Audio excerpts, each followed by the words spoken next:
Doing swell. Who are you and what do you do? Who are you and what do you do? I do this magazine and I'm me. You're the talent. Can we wait to start for? Oh yeah, no. Oh, you have mics. Oh, never mind. I'm Jack Bender, exec producer and director of Mr. Mercedes. Oh, awesome. Yeah. You're the one that matters. Yeah. Well, there are a few of us. There are a lot of us that matter. Yeah, thank you. But that's me. Good. Yep. All right. Are you guys all with the magazine? No, we all have separate things. They actually have a really good magazine as well. This is ours. You're killing our tripod mojo. All right. Yeah, they're both. It's called Lost? Anarchy. Yes. It's called Lost Anarchy? Yes, sir. I did Lost. Yeah. Oh yeah. Cool. Yeah, it's a double-sided rock and roll comic. Sometimes I do Anarchy. Ask my wife. Hell yeah. But yeah, this is it's a double-sided rock and roll comic book. Keep that's for you to keep. Cool. Or you can use it as toilet paper. Okay. And they do a magazine too. Give them one. Thank you. Theirs is prettier than mine, but I'm doing Stephen King's new book too, called The Outsider, which is really creepy as shit. And what's your company called? We're gonna start. Hi. I'm from Argentina, so I don't have nothing on that. So we left the story in a really high moment. Right. Mr. Mercedes. Have you seen the first 2 episodes I've this year? seen the first 2, and I am a really fan of the first season. I really loved it. Did you like the first 2 episodes this year? I really liked it, and I was really surprised because I didn't know from where everything would come. Right. So I want we talk a little about that. Okay. As fans, what we can expect from this second season. I would hope the show goes some places that it didn't last year, but it goes there with our characters. And it doesn't, because I always felt that the show and the strength of the show is our characters and our brilliant actors and how they react to the food they've been delivered, whatever it is, the plates. What inspired you to do a series like this? Stephen King and I began communicating and became, well, I was a fan of Stephen King's forever. But when I did Lost, Stephen became a fan of mine and we started communicating. And then when he did Under the Dome, when that was happening, I exec produced and directed the first 2 years of that and then left it. And Stephen and I talked about doing something else. And one day in the mail, I got these 2 big packages, which were the galleys of his new book, unpublished, Mr. Mercedes, which I read and loved and realized Stephen King was a detective genre, which he hadn't written yet. But he was very much writing about the monsters inside of us, not just the monsters outside of us. Why is the show called Mr. Mercedes? Because that's what Stephen called the book, and he mows down people at a job fair driving a Mercedes. That works. Yeah, and he was called, and he became known in the town and in the press as Mr. Mercedes. That works. Yeah. Whorehounds, you have anything to say? If I recall, the show was originally meant to be a mini-series, right? No, actually not. It was always meant to be. Stephen told me he was writing a trilogy of books, Bill Hodges books. So we designed it as 3 seasons. And this is our second we've done, which premieres August 22nd, and we will most likely be going into our 3rd season and probably final one, even though DirecTV probably would like us to continue. Yeah, of course. But I think we're doing the 3 books, and that's it. So you say before that you were trying to do something, few things different from this first season, and maybe give some space to characters and new characters. Can we talk a little about that? Well, I never want, even though the show definitely goes into, when you see the first 2 episodes, Brady Hartsfield is left with his brain smashed and his head smashed, as Hodges is left at the job fair with a massive heart attack, and our evil hero, anti-hero, is getting his head smashed in by Holly with a bulldog, a metal bulldog. So needless to say, he's not in good shape. We start the season with them being rushed to the hospital and where they both are. And given where Brady is, Stephen King, and we went to the third book to bring some of it up, took him in a certain direction, which had to do, he's alive in his body, but they say he's brain dead, but is he really? And what does that mean? And since so few of us, whether you're a lay person or a scientist, know very, very little of what our brain is capable of. Brady Hartsfield, part of his journey this year is to learn that and use that in a way that to serve him, which is not very good. Not a good thing for the world and not a good thing for people around him. But, and of course, Hodges being a layperson, being every man, goes, what the fuck? What do you mean? The guy's brain dead.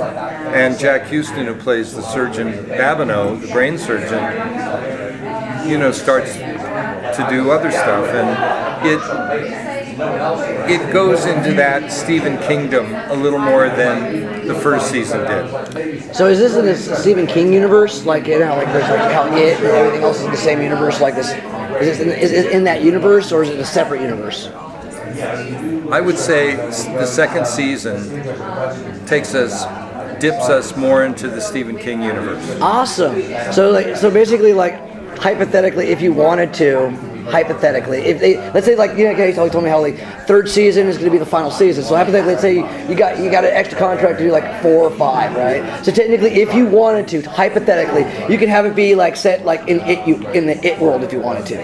Hypothetically, you could do anything. That's what I'm asking. Yeah. Sorry to be douchey about it, guys. You know, the question is, what are these things? The question is, you know, we're all obsessed by all our gadgetry, but you know, well, you're probably not, but no, of course not. But I'm saying it's like it deals with all that in a really brilliant way.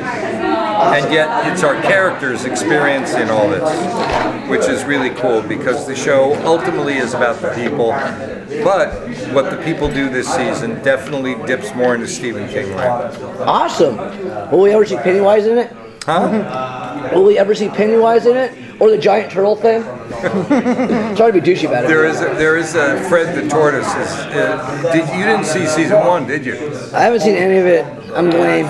All right, well, before you see season 2, you better watch season 1. I'm going to watch all of it, sir. Okay, good. Well, here's the deal. Fred the Tortoise is in it. Oh, shit. And the reason Fred the Tortoise is in it, yeah, Fred, that's right. Fred, this is not going to interest you in Stephen King land, but I bought a 6-week-old tortoise for my younger daughter, who's our costume designer, Hannah, when she was, and Fred was 6 weeks old. Fred is now 28 years old and this big. Reminds me of Ron Jeremy's tortoise. And I said basically to David Kelley, I said, he has to have a tortoise. Because David was obsessed with ours, I said, it's a perfect pet and it's a perfect metaphor for... I'm just talking. No, it's all good, it's all good. No, but it's... So, Fred's in our show. Oh, awesome. And there are clown masks here and there. Oh, yeah. You know. That sounds pretty cool, actually. It's good. Any last words, anybody? Because they're cutting us off. In the first season, we have Stephen King in a really cool scene. We'll have something of that. I'm hoping. We'll see. Because that was awesome. Wasn't that good? It was awesome. Yeah. I was like, woo! Stephen loved it. He said to me when I did that, I asked him to do it, and he said, I love the episode. Who was the guy who played the chef? It was brilliant. Yeah, Stephen was great. All right, well, thank you all. Watch season 1 and watch well, it's got to be season binged, 2. of course. Yeah. And that's for you, by the way. That's your super. Thank you so much. All 3. Thank you, guys. Take care. Where, am I sitting here? Wherever you want. Well, you guys got some cameras set up there. So Who are you and what do you do? What is that? Who are you and what do you do? Who is your daddy and what do you do? I am, the character is Antonio Montes. He plays he's an assistant district attorney in the town of Bridgeton, Ohio, which is where Mr. Mercedes takes place. So tell us more about your character and how awesome he is. Or if he is awesome. He is a bit of a social climber. He has political aspirations and he's using Brady Hartsfield to push his career ahead. Possibly mayor, possibly senator. He's looking for that kind of like traction by being the prosecutor of this case. Oh, cool. Do you feel that your character in the second season that you are still just comfortable in the skin, or are you discovering new things about your character? Well, I wasn't in the first season. This is a new character. He wasn't in the book, so he's a creation of Dennis Lehane and David E. Kelley. But he's basically a representation of sort of like naked ambition for people kind of using doing whatever they need to do in order to propel themselves into some sort of spotlight. So it's kind of like a little bit of like a flavor of like kind of the way America is right now. So there's definitely like elements of that in it. But yeah, because I mean the character itself, although he wasn't part of the original story, he takes advantage of everything that took place in season 1 to make himself an important character in this one. So I have like a 2-part question. One is how is for you showing a series that already have 1 season, but for you is like a fresh start? Yeah. For me, to me, it's great because I got to enjoy to watch that season and see everything, like everyone's dynamic, like how everyone dealt with each other and how they dealt with Brady Hartsfield, and the characters are all written already. Since I'm not written in the books, yeah, it was a lot freeing because there isn't any expectations that, like, when you read a book and sometimes you'll be like, you know, you'll see a movie or see a television show on that book, you'll be like, that not what that character is supposed to look like. He's supposed to be older, or, you know, why did they make him, you know, or it was a man and they made it a woman, or so I had none of those hang-ups because the audience doesn't know anything about him because he didn't exist in the trilogy of books. And my second question is, Stephen King has a lot of TV shows, like his books are all around television, let's say. As a new character, like actually new because it's not from the book, what do you like the most about the first season and what is coming? You know what I liked about the first season, it was very dark and it was very twisted. Yeah. But it was also very small in that everything was taking place with a sort of like small amount of characters. This season, because we all know who Mr. Mercedes is, we all know what he's done, the world knows, and he's been in newspapers, and so now the world knows, so the story's become a lot larger. So it was easy to bring in a new character because you would have to bring in new characters. You would have to bring in, you know, Babineau, who's now trying to revive him, and you would need to bring someone like me in because I'm like, well, see, this guy's got to pay for what he did. So it was really cool to see how he went from like a much smaller kind of twisted story to a much larger, and then also more sort of like psychological, supernatural in a way, kind of second season. So the show. It took a turn in its tone. It went from like sort of like dark and creepy to now sort of like big and expansive and bizarre. Okay. Yeah. Sorry. The season will go through those moral issues about, okay, this is a bad guy, but we are still trying to save him. Or... Yes, they are. Yeah, it is going to go through those moral issues because it's like it turns into almost a question of like, how much does justice cost? Like, for us to have closure and for us to like make this guy pay, what do we give up in order to have that happen? So there is that moral question of like, okay, we're going to keep him alive and hopefully hope for him to wake up, to then just try to kill him. You know what I mean? To then basically like put him to death. We want to put him, you know, clearly it would be for the death penalty. And that's one thing that happens in the show that I'm very much pushing for it to be the death penalty. You know, for this case is horrific murders, the horrific killings that he did. So yeah. How was the chemistry on set? It was great. The chemistry is. I worked with Jack. We worked on The Last Ship together, so it was nice going into that with a familiar face and someone that I knew is incredibly capable and who I love his work, you know, and I just love dealing with him and how he deals with me and how we talk about the character stuff, and you know, but then we all got along really, really well. A lot of joking around. I'm very light on stage. I'm not one of those like, oh, you gotta leave me alone, you know, you gotta like, don't talk to me, don't talk to me. Yeah, I'm not like that at all. I'm very like I'll be joking around with you 1 minute and then in action, and then I'm right in the scene and I'm just in the moment, and you know, I can turn that switch on and off very easily. But and then everyone else did too. Everyone else, you know, even Harry, who has to be in sort of like really dark plays, we all joked around. We all like, you know, we all had a laugh, and we became really good friends, and we, you know, passed the time really well. Especially when you're shooting a show like this, and you're in, you know, we shot in Charleston for, you know, over 5 months of being there. So it's like kind of be like, hey, what are you guys doing? Let's go to get dinner, or like let's go hang out, because you're in a town that you're not from, and you know, you're trying to have some sort of camaraderie with the people that you're working with. Do you have a personal history from a fan of Stephen King?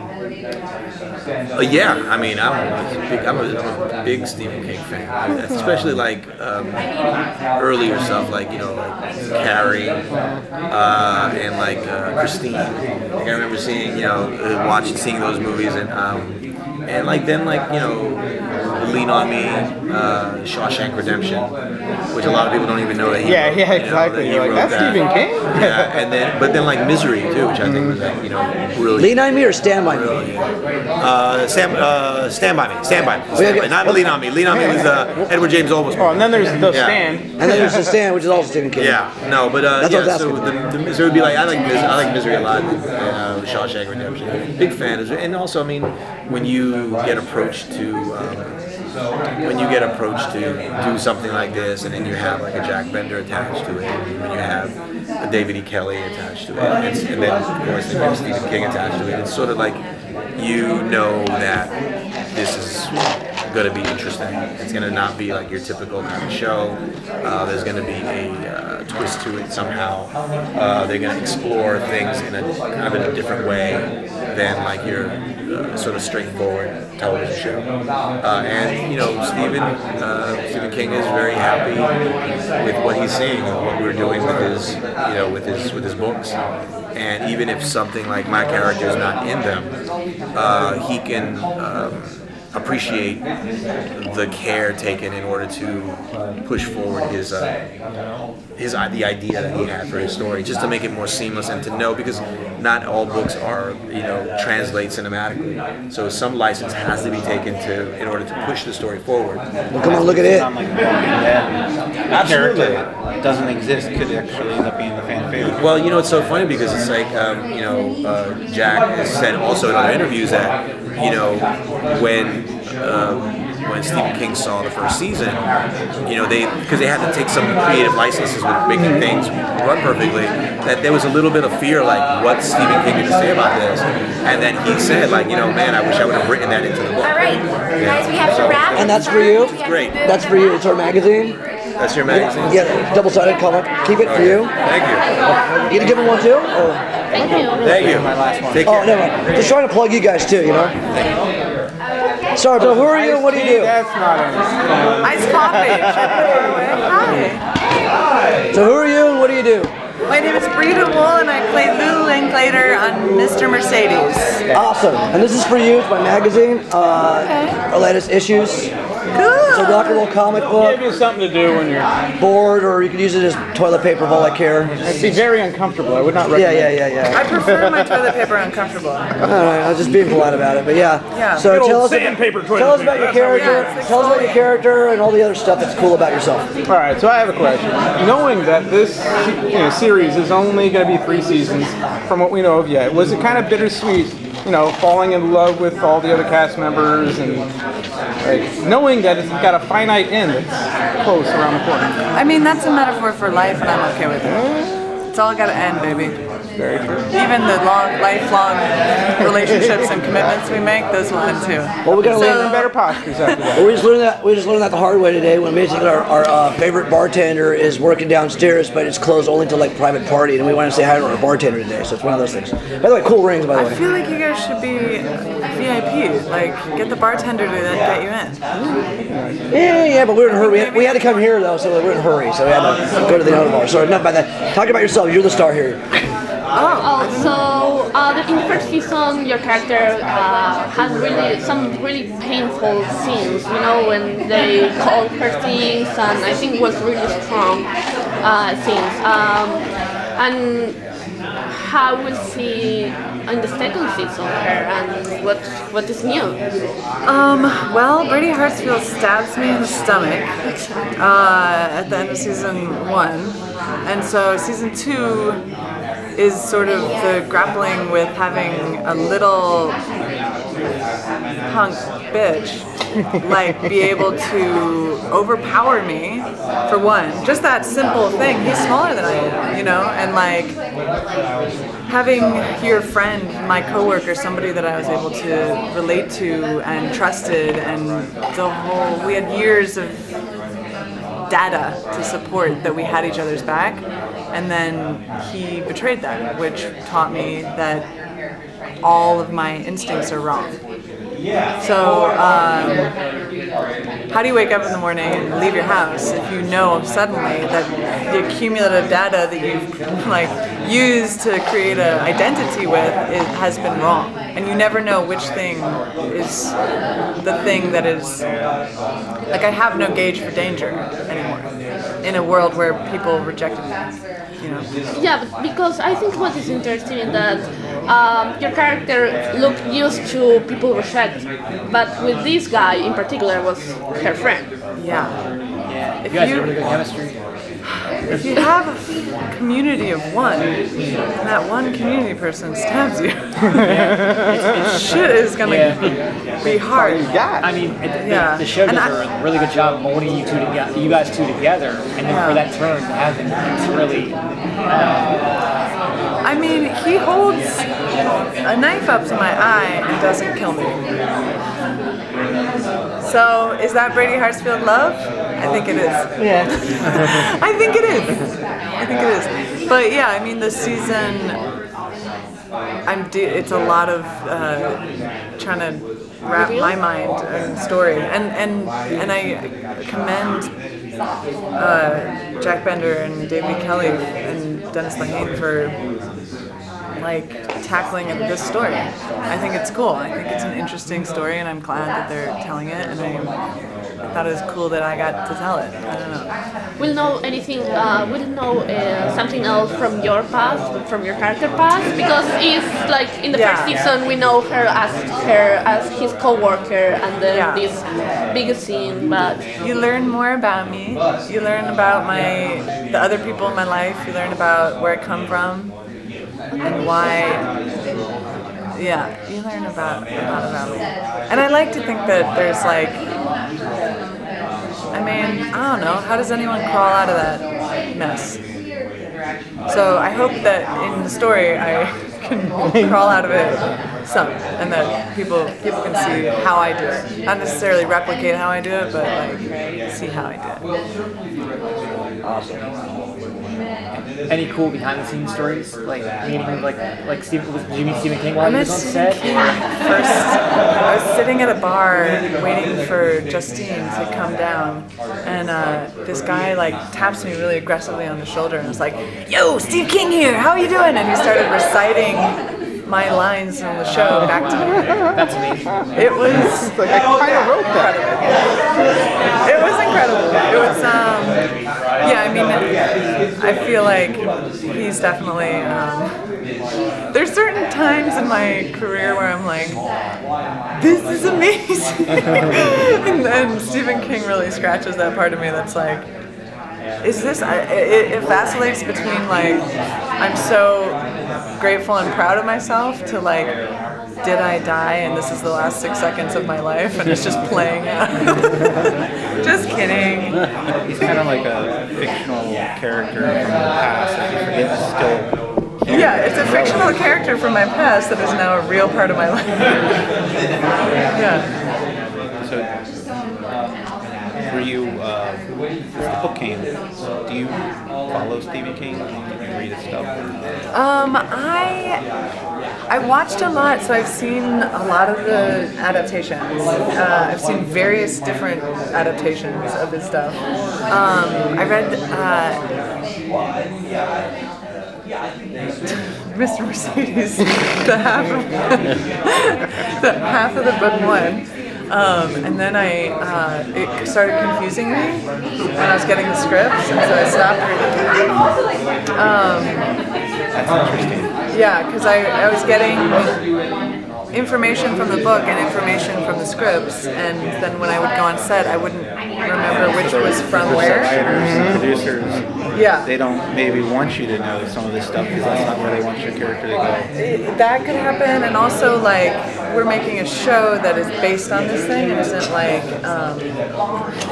word for word, so not every detail is shared. There's some liberties taken, and.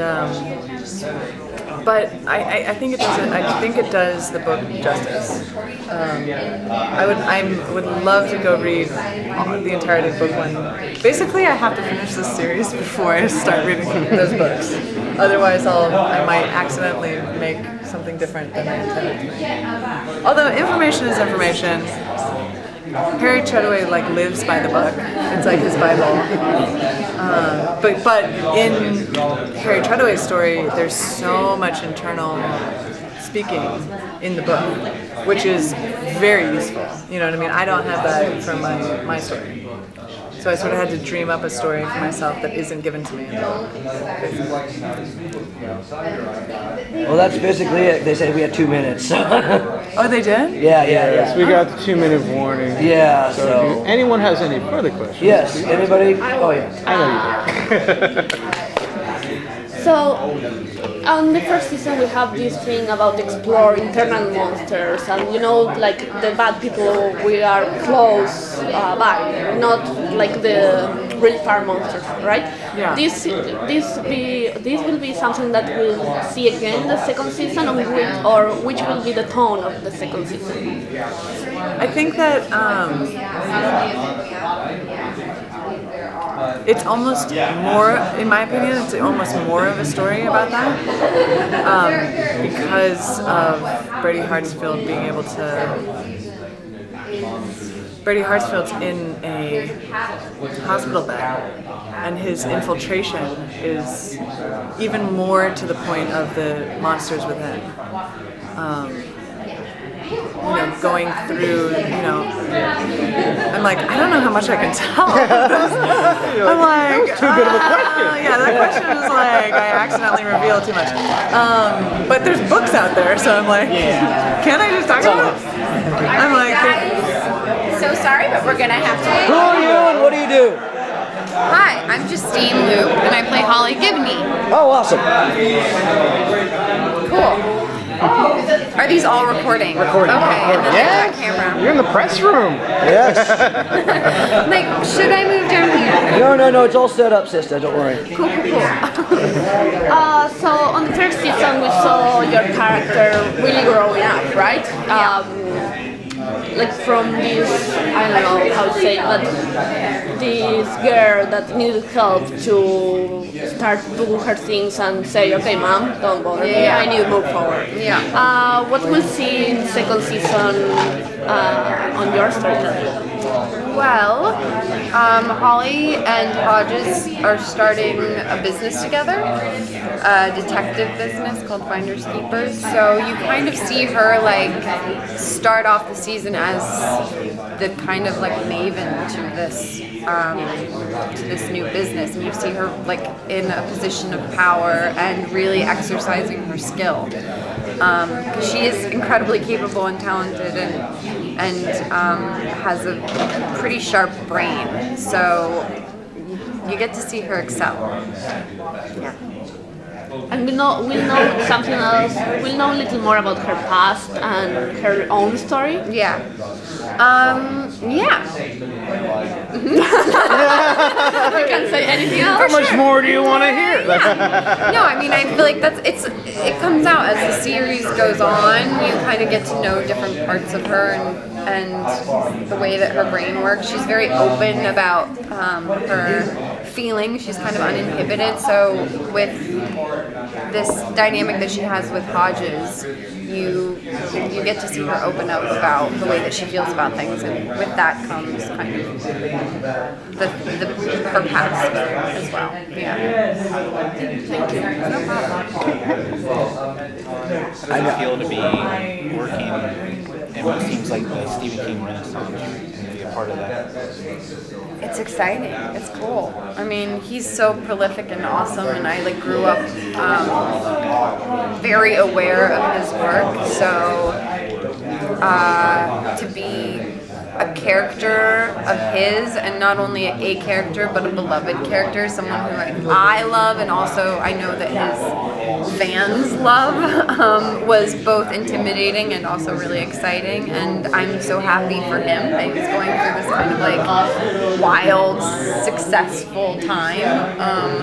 And I'm hoping that it draws people into watching our show, because I do think it is a strong adaptation of his work. So, yeah, I've heard from the other people that have come by. He's pretty on set. He's been to set. He's an amazing cheerleader. He reads and tweets about and gives feedback on, and after 3 episodes of watching the first season, he asked to be an executive producer, which is pretty cool because he's not signed, even for other projects that are Stephen King projects, he doesn't always sign on to be a producer for it. So it was cool to have him want to be a part of it, and he came to set and was an extra, which was pretty cool. I loved that, and I got to meet him, and yeah. Well, I know he's a stickler with his work because he was very upset with The Shining movie. He was very upset with it, and that's why he made the TV movie that was. It did the story justice, but not so much. You know, you know that, right? I didn't know that. I didn't know that. Yeah, he disowned the movie, big time. He disowned the Kubrick version, and then that's why he made that horrible TV movie in the 90s. Wow, I did not know that. Yeah. That's weird, because I love that movie. I know, right? Yeah, it's such a bizarre, awesome film. I'm curious. I want to have a talk. Figure out why I didn't like it. Favorite Stephen King project? Yeah. What is mine? That you're not in, yeah. Ooh, I did love The Shining. I loved it. I love The Stand, the book. Yeah. I love Shawshank. Did you like Sleepwalkers? I've never seen Sleepwalkers. Don't. Okay. Well, it has incest in it. That's all you need to know. Well, there's incest in our show too. Mother-son relationship? Yeah. Oh, that was from Sleepwalkers too. Really? He ripped off his own shit? Cool. He's got a little perverted mind in some ways. No. He can get weird. No. He can get a little weird, guys, okay? In case you didn't know. No, he's weird. The Shining book, I was surprised at how I remember reading the first scene in the office, and being oh my god, it was so weirdly uncomfortable and sexual and strange and kinky, and I was cool. Well, that's Gerald's game. That's Gerald's game more than anything else. What's that? Gerald's Game. I don't know that one either. Well, it's basically just an overglorified S&M book. Okay. That's what it is, really. Part of the current Renaissance too. They just made a Gerald's Game. It's on Netflix. Oh, really? With Mike Flanagan. Oh, wow, I didn't know that. I didn't even know that either. I just knew about the book that. Oh, it was a Netflix movie. Yes. I just remember it was a book I was not allowed to read in junior high. Netflix movies always have something wrong with them. Mm-hmm. Who's do? Netflix, Netflix the straight to Netflix movies. Yeah. Adam Sandler has a bunch. You're not a big fan. Well, they're watchable, but there's always just something. Well, come on, Bright. Bright was that. What are you guys dressed up as, by the way? He's Predapool. I'm myself. See, that's my magazine, and I'm the main character in that. Oh, really? Yeah, you can keep them. Oh, that's awesome. Both those issues. That's you. Yep, that's me. Why isn't it red today? Why is it? I didn't wear red eyeshadow today. Okay. Might as well have the festive thing going, but I'm not fat. Okay, I am a little fat. But this is cool. All right. And who are you? I am Predapool. Predator? Deadpool Predator. Deadpool. Oh, that's awesome. I've never seen Predator, but I have seen Deadpool. That's awesome. You made that yourself? Yes, he did. It doesn't come in the size. That's so amazing. That's really cool. Wow, it's so awesome. Oh, this is the new modified version. I put a power bank in here this time, so it can charge all my stuff. How long did it take you to build that? It's been like. This is original. This is amazing. part I'm is sorry, I haven't seen all these costumes. Sorry, okay, that's great. It's been an ongoing project, continually upgrading. Yeah, but back to you. You're the star here. Sorry. Guys, ask questions. I'm slow and stupid right now. I party too hard. Gotta cool it. Before tomorrow. I had to MC a show with a whiskey yesterday, so I'm kind of slow right now. That's fair. I was fed booze. Project that brought you together. Yeah. I've never been to Comic-Con. It's my first Comic-Con. Really? Yeah. First rodeo. It's my first rodeo. Yeah, I feel like I haven't even experienced those because we've been in these rooms, so I haven't been on the floor or seen. Yeah, you don't want to be on you the don't floor. want to be on the floor. You don't. Okay. You don't. It's not worth it. I had a feeling I wouldn't want to be on the floor, but also seeing your costume, I'm like, Yeah, but you want to walk like Yeah, but this then you in can a see meat that sauna. outside without being all like cramped and like, Okay. Yeah. It's pretty amazing. I mean, you want to be a meat sauna and might accidentally trip on something if you drink too much? I doubt it. You're better off just bar hopping, sister. Well, I don't drink, so. All right, you're better off going to some. Yeah, sleeping. I'll go on a walk. Yeah, walking or sleeping. people watching. Yeah. So did you didn't do any research for Stephen King? While when you were cast, did you do any research? I mean, I read the books. You read all 3 books? Yeah, I didn't read all 3 after getting cast, but I have since then read them. After getting cast, I read the first book. And in terms of Holly, my additional research in regards to who she is and what she's like, I spoke to a therapist who kind of does behavioral therapy and coping therapy for people with autism, because Holly is on the spectrum. So I wanted to learn about some of the tools that people use to kind of just get through day to day. And then I also watched a ton of YouTube videos, which I wasn't privy to before, but a lot of people make these videos where they just talk about, they're almost like daily diaries, talking about how they kind of, That's the majority of YouTube and so videos. people talk about, stemming and square breathing and all these things, these tools that help them through, which is an amazing support system for people with autism who are on the spectrum. Yeah. Okay, nice to meet you guys. And that's for you. That's Thank for you. Both of them. Both of them? Yeah. Oh, cool. Thank you. Who are you and what do you do? I'm Jack Hewson, I'm an actor, I guess. Obviously. So can you tell, what can you tell us about your character and how it jumped into the season? My character is Dr. Felix Babineau, who is he's a brain surgeon, a neurosurgeon who is given the rather impossible task of bringing Brady or keeping Brady alive after his head's been caved in,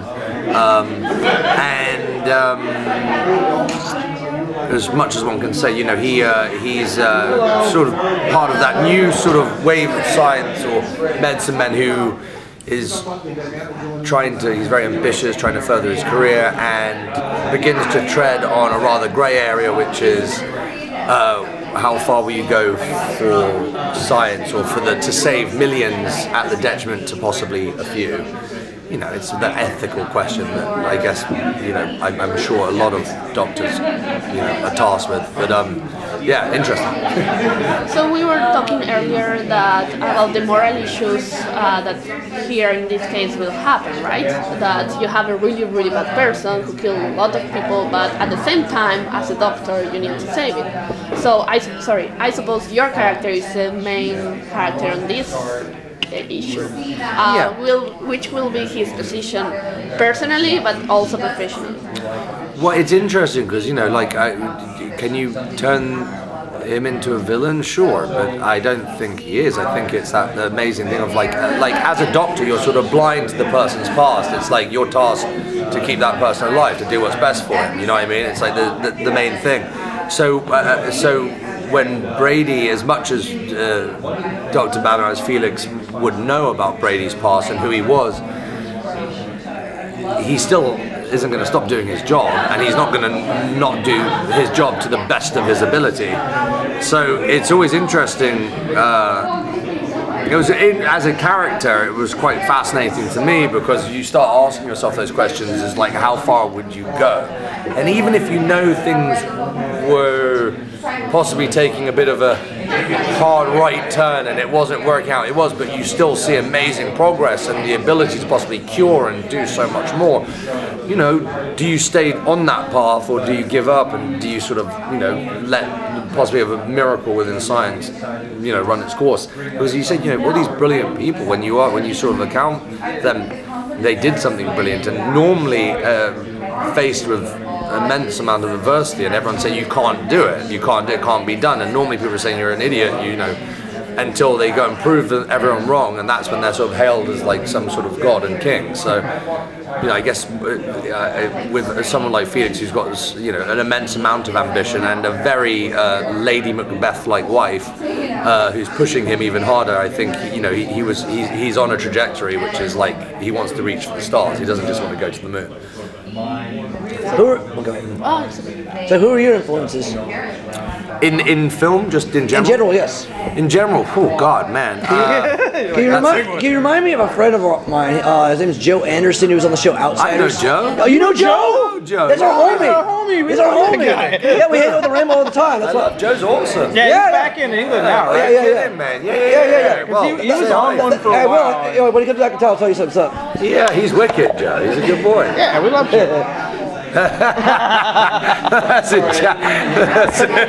You've got a couple there. Well, that's what I was asking about, because like, you remind me a lot of my friend Joe. Oh, that's nice. I love Joe. He's a great actor, Joe. Oh, yeah. Well, I know. Great actor. That's what I was asking you, like, if you knew him or Yeah, I something. told him to stay on Outsiders. No, it's us Brits, man. We're doing something. Like one time I nerded out with him about stone without hitting us in the face. I mean, one time I actually nerded out with him about Judge Death, because he's a big 2000 AD fan.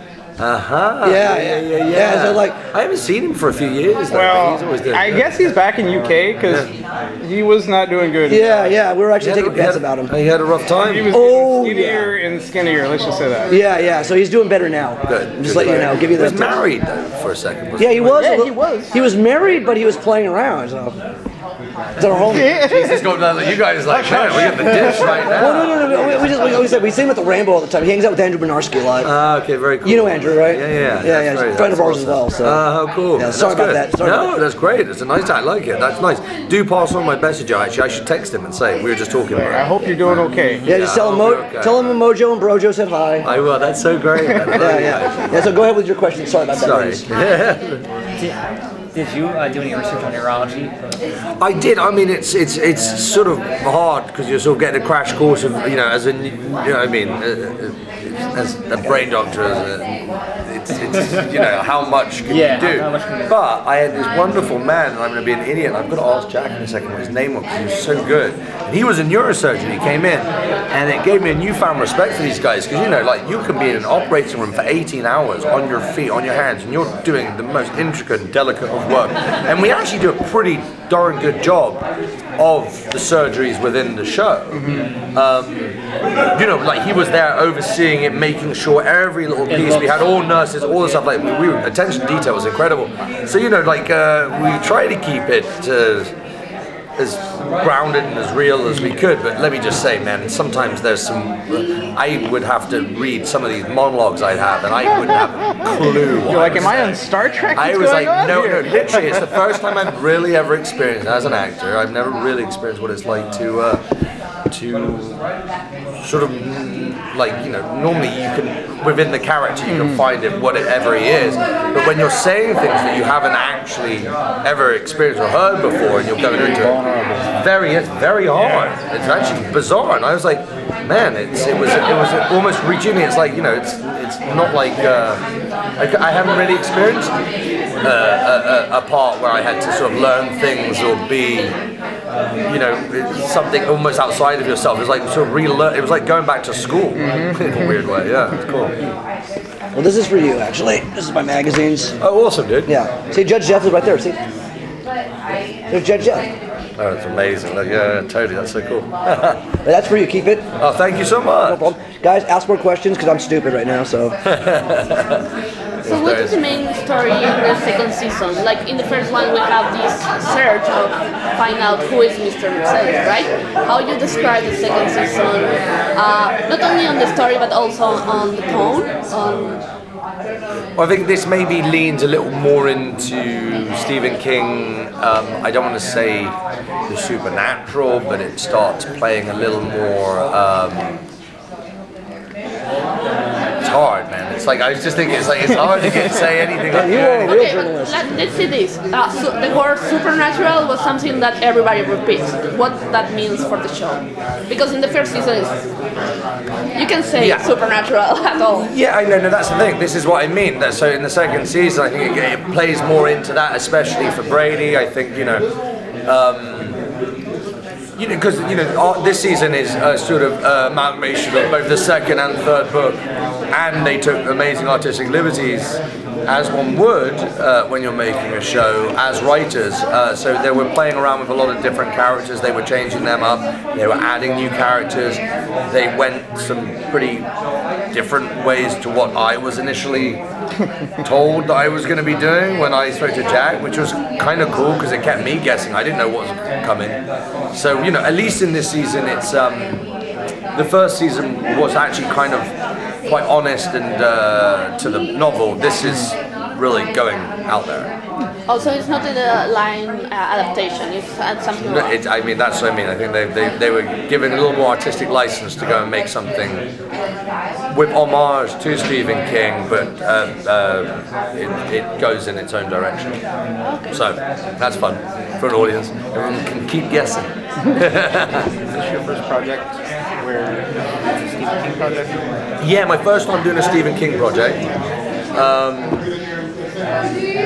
I'm just trying. Yeah, definitely my first Stephen King project. But this is such a moment for Stephen King again. Not that he's never not had a moment. Exactly. But he's always got something brilliant coming out. The man is a workhorse. I don't know. Has anyone written more words than Stephen King? I don't think so. Clive Barker. Really? Clive Barker's in a lot, dude. I don't know if I feel like Stephen King might be number one. Yeah, now. I mean, like for the longest time. Like, I mean, come on. He even like co-directed Nightbreed. Yeah, man. I mean, exactly. I mean, the guy is so relevant, and he's still sort of like churning things out, and brilliant. And Roald Dahl before he died. It's amazing. And Roald Dahl before he died. Yeah. He's special. Yeah. A big fan of the show. That's always good. Okay, guys, I'm so sorry. Yeah, yeah. Thanks, guys. Thank you for watching. Don't forget to like and subscribe, or I will scratch your eyeballs out.